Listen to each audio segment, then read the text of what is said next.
Welcome to another wonderful episode of Write and Shine, Shining Through Your Words author series, proudly brought to you by Write and Shine Media House. My name is Magriet.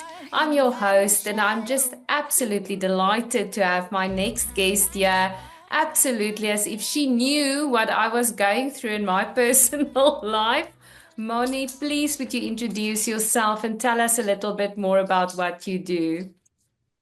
Yes, thank you so much for having me over.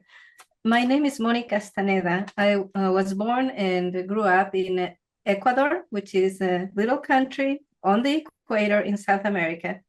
And there I actually got a degree in architecture. The month after I graduated, I moved to the United States to join my husband.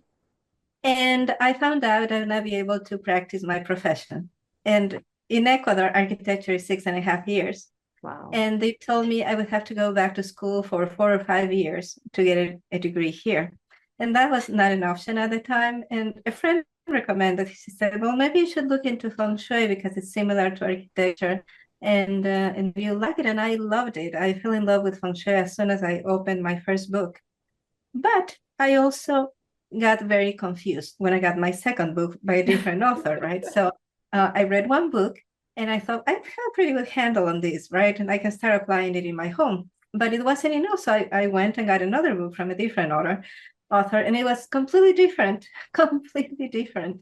And then I got other books, and they were not just different, but they were contradictory. They were saying to do the exact opposite thing of what the other book said, right? So I was very, very confused, and I was very frustrated because I had a sense that it was a really good, beautiful thing to learn.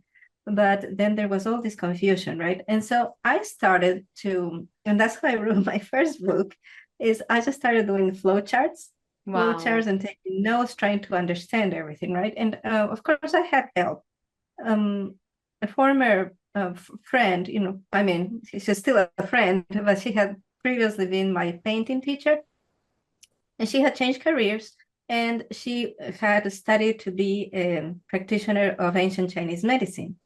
And mostly she does acupuncture and summers, right? And so she mentored me on the principles of ancient Chinese healing. And they're the same principles of feng shui. So I had an idea, light bulb moment. And I said, okay, so if this works in the body, could I use the principles of healing in acupuncture to see what would effectively work in the home? Oh And so my she told me, word. she told me about the 9 principles of healing. And then I started testing each of these principles and see if they would apply to the home. And that's how I developed my own method to practice feng shui, which is called the Nice Test of Feng Shui system. But it came from that state of being frustrated and being confused and trying to clear things out for myself. And Yes. so feng shui is the ancient art of space arrangement that teaches you what to put where so that you can be happy, healthy, and successful. So you live in harmony with nature and in harmony with life. And then everything that you want to do becomes easier because your home is supporting you instead of being a drain. Oh, that's incredible. And I love that you made the link between your physical body and your home because it Yeah. really is. It's interesting. Like I said to you just before we hopped on, I moved recently into a smaller space, but I actually have a little garden, which I'm very delighted about. And it's Yes. interesting, how that actually makes an effect on me as because I do feel where am I at the moment, a bit Yes. disorientated. If you think about it, people evolved to be in constant contact with nature, but Yes, that yes. kind of ended with the development of big cities, right? And because China was such a put together culture so early in human history, they had about 2400 years ago, they had an urban explosion. Can you Wow. believe that? And so traditionally, like for thousands of years, feng shui didn't have a name, but it was practiced in different provinces, and it was mainly preoccupied with finding good places to settle, Ah, right? So where would be a good place to build a village that is not going to be washed away with the next flood, right? And so once cities became more popular in China, there was a split, like a bifurcation between what became known as compass school feng shui and what became known as form school feng shui. So compass school feng shui pretty much said, okay, we can't rely on natural phenomena anymore because, in traditional feng shui, in super ancient feng shui, you wanted to find a place that was close to water, right? Because you can't Yes. live and farm if you're not close to fresh water. And then you had to be a little bit elevated from water so you wouldn't get flooded when the river rises. Then you needed to have, it was preferred that your home faced the south. So you had to have water to the south. Why? Because China, is very similar to the United States in geographic location compared to the equator. And so the sun mostly hits from the south. It rises in the southeast and it sets in the southwest, right? And so behind that, the north wall of houses in China tended to be really, really cold because it doesn't get as much sunshine, especially in the winter. So they wanted you to have like a hill or a mountain behind you to protect you from the cold winds coming down from the North Pole. And so there were all these norms and Yes. rules for placing homes in the country. But when cities came along, the compass school practitioners, what became compass school, they said, we have to rely on astrology and numerology now. And so they said, okay, we have to look what direction is your house facing, since now we can't always have a south facing home. Now we have to see which direction are you facing, and we have to look at your birth date, and we do some numerological calculations, and then we tell you what color your door should be, what colors you should use in your home in general, right? And so that actually sounds good on paper, but it doesn't sound good when, it doesn't apply well, Yes. in practice. And so, and that's also another thing that happened to me when I first became acquainted with feng shui. I would go to the homes of people that told me, I have feng shui my whole home, and they didn't look good. They actually looked Okay. strange. You didn't open the door and go like, wow, or, oh, and I was like, huh? What's Yeah, going on? exactly. Why did it hang Oh that my trinket from that corner, and there's this little jade figurine over there, God. and there's a frog that's missing a leg, and Yes. things like that, that's so confusing, and it didn't look good, right? And so, and some people, someone told me once, she started to do feng shui on her own, but then her home started to look ridiculous. That's the word she Okay. used, ridiculous, right? And so Wow. she gave up on it. And so one of the things that I have done is that instead of using the traditional feng shui cures, the trinkets, the gadgets that come from a certain culture, from a certain time, from a certain aesthetic, right? Instead of that, we mostly use art. And Ah, so we use art as feng shui cures so that your home ends up looking amazing. And when people come to visit you, they are really like, oh my gosh, this is so beautiful. And one yes. thing that's happened to several of my clients is that their friends start asking for their help. Like, can you help me decorate my home? Wow. Because we're in my opinion, right, if you're going to have good energy, good feng shui, which creates good luck, it also needs to look fantastic. Exactly. Exactly. And I do think there's also this stigma that you do need a big space. You can make a small space beautiful. And that's right. And actually, the feng shui canon or standard of happiness is a home that is slightly small for you. The Okay. home has to feel a little bit tight, not too tight, you shouldn't feel Yes. like you're trapped, Yes. but a home that is a little bit small for you has much better energy than a home that is a little too large for you. That's And I don't know where interesting. you're at, right? But in the United States, new homes are at least 2,500 square feet. And they have done studies where they put trackers on families to see where they spend their time. Yes. No family of 4 or 5 people uses more than 1,800 square feet. That's So a incredible. That's family of very five interesting. doesn't use more than 1,800 square feet.